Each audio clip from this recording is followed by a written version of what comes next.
for your chance to win not only this grill, but every single grill that we unbox each month to let you know which one's the best for grilling steaks with Dusted.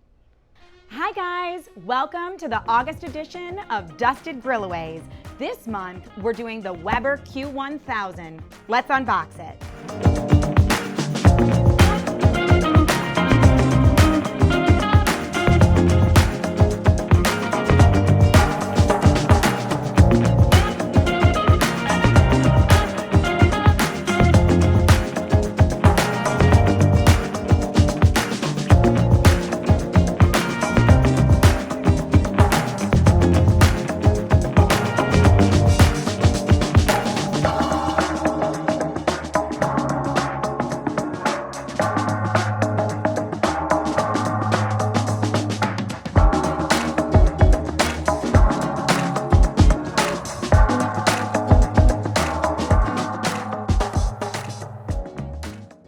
Okay, so this grill has rave reviews probably for a reason, and one of those reasons is how easy it was to set up.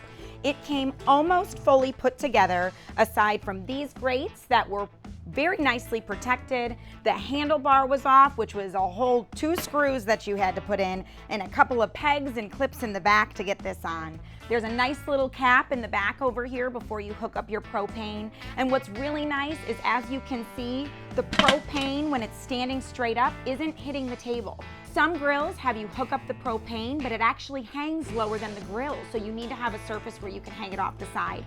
This one could be on anything.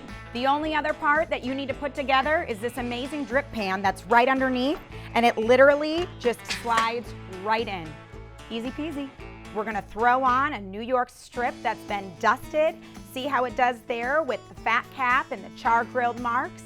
We're gonna put some asparagus on to see how it does grilling vegetables, and then throw some red skin potatoes in a tinfoil pouch and hope they get some char on it.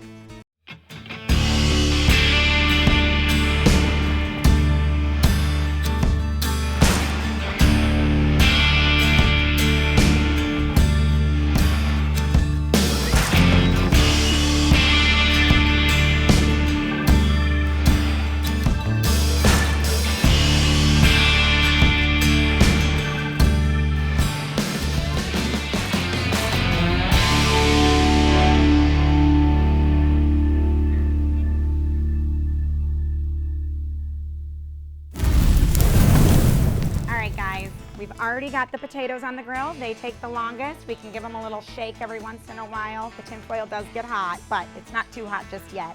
And we're gonna get our steak on there and let it start going. You can use tongs. I am a finger girl. The grill's not too hot to the touch.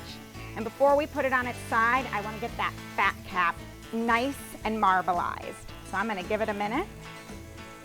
It already smells delicious. And this grill's been heating for about 10 minutes before we actually put anything on it on the highest heat. I like my steaks char grilled, so I'm gonna make sure that it gets those nice lines on it as we grill. We're gonna flip this baby. You can see I didn't leave it for too long. It's got some lines there, but I don't wanna overcook this steak. It's on its highest heat. I'd love for those lines to be a little bit darker. They would be if I left it longer, but I might try the crisscross method. I'll throw the asparagus on as soon as the steak comes off. They cook quite quickly. And the smoke is coming up here, but that's okay. I needed a facial today anyway. I'm gonna get the fat cap one more time. It definitely feels cooked, so we got some nice char marks on the steak, and we're gonna let it sit for a minute. I've got some garlic butter that I made. We'll put right on top there, and we're gonna cover it here with some tin foil while it rests for 3 to 4 minutes. All right, time to throw the asparagus on. Just put them one on top. Now sometimes people have those grates where you can put the asparagus on and keep them from falling through the grill. I don't have those, so we're just gonna hope they don't fall through today and let those potatoes keep cooking. And just in time, we're ready to cut this steak, so let's get to it. Okay, I'm gonna spread this garlic butter all over this steak. We're gonna cut this bad boy. Oh, look at that cook. It's a nice medium rare. This grill did a great job. pull a couple of pieces out. You see a nice little medium rare there. Great flavor. It's a New York strip, so a little bit chewier than a filet, but that's how it's meant to be. Some people love that chew on their steak. Very tender and juicy, and the dust is just right. Okay, we got our steak cut. Our asparagus are over here nice and grilled. I'm gonna throw those babies on the plate. Okay, here's our potatoes. Now, the potatoes did get a nice browning on the bottom. They probably could have shaken a little bit more.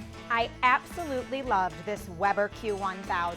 It's so nice and lightweight, it's portable, it heats up well. It took very little to set it up. We do a lot of these videos in-house here, and we all commented on how quickly we got it together and we were able to start grilling. I definitely recommend it if you're going camping, if you're by a river, if you want to take it tailgating, wherever you are, if you live in an apartment or a townhome, this is the grill for you.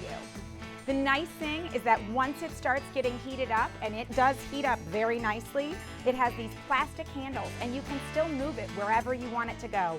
Most grills, as soon as they're on, they're in place and you can't do anything about it until it cools off. It cleans up incredibly easy. These grates here were seasoned very well when they came. Nothing stuck to it. And this tray below that's also got a disposable portion to it caught everything that fell, which wasn't very much at all. It charred both the steak and the asparagus perfectly, and it felt like we were on a commercial grill, even though we had this tiny little lever. And the actual grill space isn't much different from some of the larger grills that you buy to have in your house. So don't forget to subscribe today so you have a chance of winning this Weber Q1000 or any of the other grills that we review on a monthly basis. Thanks for watching.